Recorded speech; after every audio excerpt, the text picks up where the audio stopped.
This year at the Spring Fair, in the walled garden behind me here, we had a fantastic plant sale stand and a seed swap stand. Some people brought spare excess plants and seeds and were able to swap them, and a lot more people came along and were able to walk away with locally grown and produced seedlings and plants.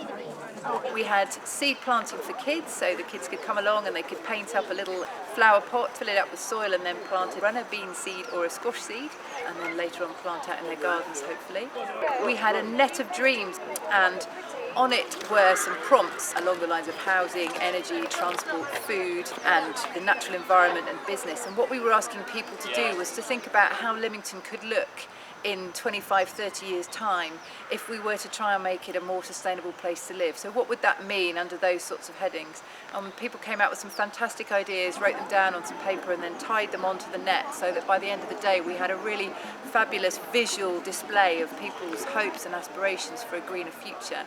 And we're going to take those away, turn those into a scrapbook and make that available to people and use that at future events. We had a local beekeeper, gave a fantastic talk on how to keep bees.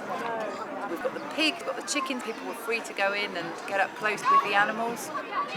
Out here we had a whole range of stalls. We had a hog roast, local cakes, we had a couple of local butchers, and then a whole range of local craftspeople selling everything from jewellery to handmade children's clothes and bags. And then further down on the green underneath the trees we had an absolutely fantastic teepee which was large enough to accommodate probably 20 children at a time, and our wonderful storytellers. Bertha was saying about wool padding's all lumpy. What you need for a cushion is straw. We had a local choir from Milford-on-Sea. We had two sets of drummers. One were children from the Priestland School who were doing some junk percussion on instruments made from recycled materials, including Ben Clark, who is the National Young Drummer of the Year. And then we also had a local guy, Pav, who runs drumming workshops, and he brought along a large selection of bongos and other drums. There was just a good rhythm going through most of the day.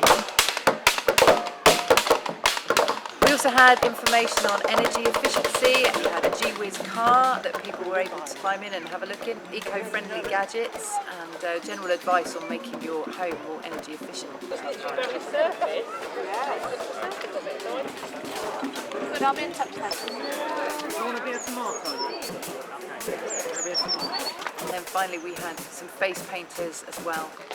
One of the aims of holding the Spring Fair was about celebrating and inspiring people and also getting people engaged with the whole concept of transition and about bringing things back to a more local level and celebrating what's good about local produce, local growing, local services, local crafts people and tradespeople.